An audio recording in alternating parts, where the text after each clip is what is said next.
Hello and welcome to Writing Hat Learn with Examples. I'm Kavita. Are you here with us today to learn something new, to refresh your writing skills, or is it something else altogether? Well, I'm thrilled to have you join us today. And here's a quick peek into who and what we're about.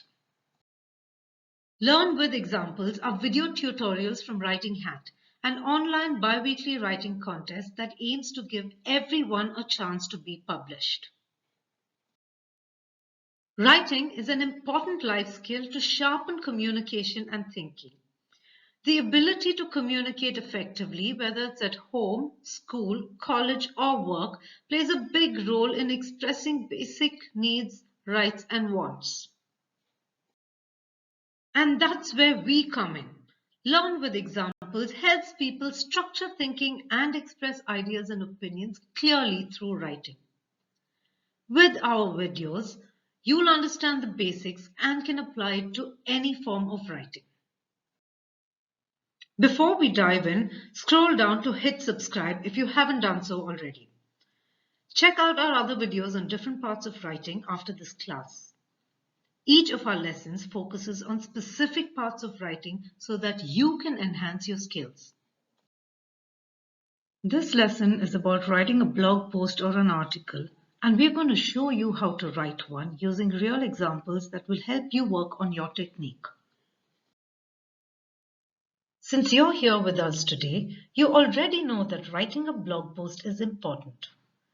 But ask yourself this: what makes a blog post good? Content that is stimulating and engaging, perhaps informative or educational. It should answer questions in an interesting way, or give you actionable steps and be engaging at the same time. And today, I'm going to share a tried and tested formula to write a blog post. And guess what? It actually works. You can apply what you learn in this lesson to almost all forms of writing. Are you ready for the formula that will help you write an article easily?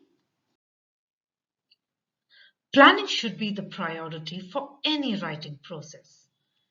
Before you begin to write an article or a blog post, make sure that you create a plan.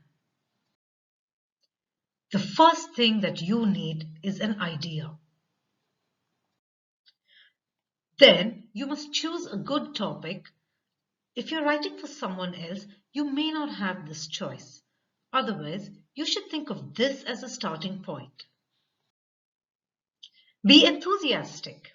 Honestly, if you have no interest in the topic you're writing about, it will definitely come through in your writing. A good writer should be able to write about anything, even the most boring topic. Every challenge will make you a better writer, so get in a good mood. And finally, believe that you'll do a good job. Have some faith in yourself. And now let's relook at the 4 steps to planning a blog post. The idea, a good topic, a good mood, and belief in yourself. We have a plan in place, so let's take a look at the blueprint. Write a title, create an outline, write an introduction, fill in the subheadings, work in the paragraphs, and finally write the conclusion. In the next few minutes, we'll go over each of these points with examples that you can relate to. Before we dive into the lesson, take a look at what a blog post could look like if you're working on a Word document. The title is in blue letters right at the top. You can see the introduction in black, followed by the subheadings in green. This is the outline. And then you can see the conclusion at the end in orange. We'll go over each of these points and show you how to create a blog post from scratch. So stay tuned. The title is the first step of your plan. It's like a headline. This is what's going to determine whether someone wants to read your writing or not. No matter how good your article is, if your title is terrible, no one's going to read it. You need to get people in the door with your title. Therefore, the title is the first step of engagement with your reader. You have to get the exact working title or headline because this will determine the structure and direction of your post. You can't write if you don't know the way ahead. Is your article going to be informational, educational, advising, or helpful? Your title will help you with this. Go to the internet for inspiration or pick up a magazine. See how they write titles. Catchy titles get attention. So pick a title or have 2 or 3 working titles or headlines that offer the same direction. And now let's take a look at a few examples of good titles for a blog post. The secret to getting someone to like you, or 10 ways to get someone to like you. Now both these titles offer the same direction for your post, which is to make someone like you. Here's another example. How to lose weight in 5 days. And the third example is, do you make these mistakes when you write? These titles work very well to get your reader interested in the article. You're done with the title, and now it's time to create a skeletal view. The outline is the second step in your blueprint. It creates the structure for your blog post. An outline can have 2 parts to it: the introduction and subheadings. The introduction hooks the audience and offers an overview of the article. Think of what we did right at the beginning of this lesson. I told you that I'd share a tried and tested formula on how to write a blog post. A formula that actually works. That's the hook. Because at that point you actually thought to yourself, what formula? Is this for real? Or, I want to know the formula. Let me stick around. So the introduction is the hook that will make someone stay and read your post. Your introduction should cover what your article is going to be about. It should give a glimpse or an overview, just enough to keep your reader interested to stay on your post. And now to the subheadings. These are the sections that make the content easy to read. They organize the article, adding more structure to it. Subheads can broadly be broken up to state what happened, what's happening now, or it offers advice and follows through with motivation. Earlier, I told you that your introduction should hook your audience. Now let's try that with an example using one of the title sentences we showed you earlier. The secret to getting someone to like you. And for the introduction, you can ask a question, one that makes your reader think, and continue on that thread. Are you willing to make an effort to get someone to like you? Whether you're looking for a friend or a romantic relationship, there are a few things that you can do to make it happen. Our 10 tips will help you get started. And who doesn't want to be liked? You've hooked your audience with your title. You may want to be liked for more than a romance. You may want your boss to like you.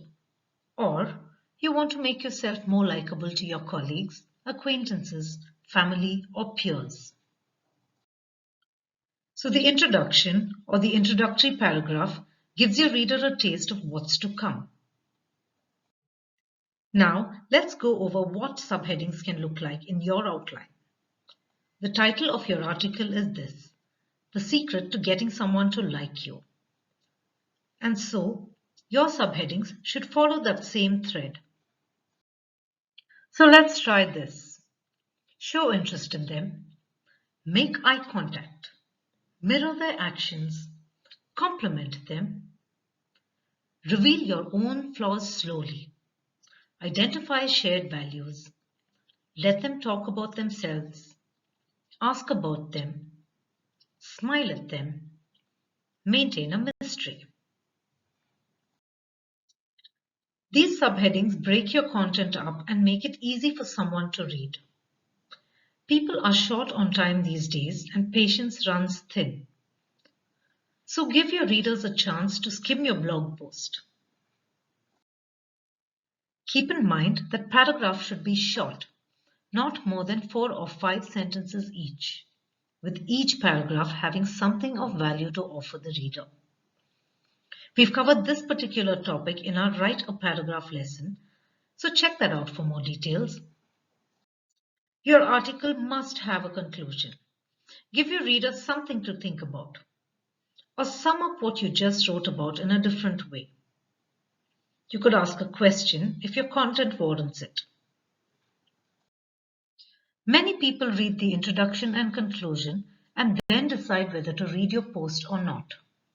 So, hook your reader with your intro and make sure that your conclusion is riveting as well. Label it conclusion so that it ties up your blog post very well. Let's look at an example of a conclusion for this title.